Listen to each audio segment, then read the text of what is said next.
Okay, so let's just address something. Why do we all hate salespeople, including me? I love sales, but I still hate the majority of salespeople. So I'm going to give you a list of all the reasons why I hate salespeople, and I think most people do. If you want to add in your comments, feel free to let loose.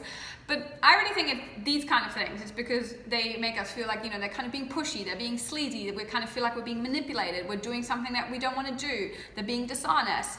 We have this sense of being pressured or made, where we're being feel like made guilty or manipulated.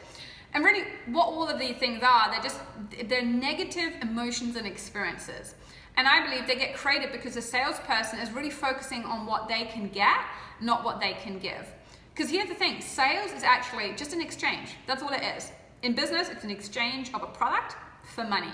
And there's actually 3 ways that we can make this exchange happen, right? So one's the negative way. So that's where the salesperson or the business is really focusing on, what they can get and get the best deal in the short term, because that's the weirdest thing of all of that. And for us as customers, we kind of feel like we're not getting enough, right? Like we're kind of getting the short straw. Then there's a neutral experience where it's just kind of an exchange, okay? Just a transaction. And then there's a positive experience where as customers, we are just delighted. We feel like all our needs are being met. We're excited. We love the product. We feel we're getting a great deal. We're getting more than we thought. And for the business, they're getting rewarded because they're getting customer loyalty and word of mouth. Now, I believe in today's world, more than ever before, it's so important that we're creating positive sales experiences, because even neutral ones are just not going to cut it anymore. And quite honestly, I just don't even understand why you would want to settle for neutral experience. I mean, if you can have something that's going to be fun and enjoyable, or just neutral, you would choose exciting and fun, wouldn't you? I just think life's too short to have it otherwise. And apart from the warm, fuzzy feelings it's going to give you when you really, create these positive experiences, it's just going to be best for your bank account. Because like I said, people have gotten away in the past by using these negative, sales tactics, but it's disappearing faster and faster with the way that technology is working. So before we go into more detail, and we will be throughout all these different videos I'm sharing with you, how you can create these positive experiences, I really need us to make a commitment first. I really need us to make this, for you to make this commitment of, I'm not going to create these negative experiences for my customers. And you might be like, of course I don't want to. Who would, from a logical point of view, if we look at this, of course we would all want to choose, the positive. So why do the majority of people choose a negative? It's not because people are bad. I really don't believe that. I believe that all people are good and bad. We just do the best we can with what we have. But the truth is that all of us indulge in these negative, experiences at times. Because remember, sales doesn't just happen in business; it happens in all our relationships.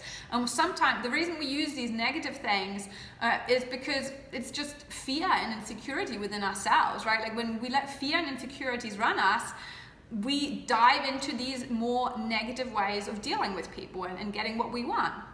So we really have to commit. And again, I think we're all human, so we're all going to make mistakes, but it's the commitment of always doing better and really committing to always making the experiences as positive as possible to people. So I want to get us doing an activity, because all these videos are always about getting practical. So you don't just learn something, but you're actually taking it and applying it in your business. So you really want to audit your business, right? That's the first challenge I'm going to really give you, is audit your business and really think to yourself, am I providing the best value I can for my customers right now?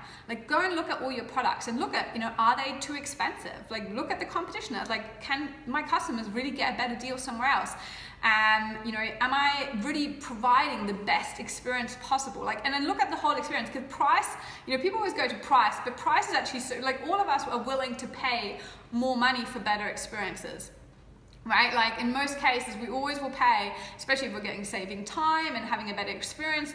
Just look at all aspects in your business. And this really requires a lot of, honesty and objectivity. Because again, like I said, the reason we have so many bad salespeople out there is not, like I said, because they're bad people. The most dangerous of all of them is the people that really are just, they're sold on this, they're lying to themselves. And that's why they're so good at selling, because they really believe it. But really deep down, they know it's not true. They're just not even, they're hiding it from themselves. So you really need to get honest. And if you're struggling with this, ask other people for help. Ask their opinions. Best of all, ask your customers, for their opinion. And even if you believe you're, giving the best, experiences possible, you're providing way more value for your customer than you are, asking in return, please still do this exercise. I actually think it's even more important that you do this exercise, because like I said, the most important thing before we go and sell to anybody else is that we sold on it ourselves. When you write those answers down and you're really convinced in your gut and deep down in your soul that you know what you're providing is the absolute best and that your customer is getting the biggest value possible, sales becomes the easiest thing in the world, right? Because it's just, when you know, it's like when you're the best friend in the world. Like, it's easy for you to go out there and meet new people because you just know that you bring so much to the table. So please do this exercise, take action, and let me know your answers in the comments. I'm always excited to read them. And if you do have any questions, let me know. And then I'll see you in the next video.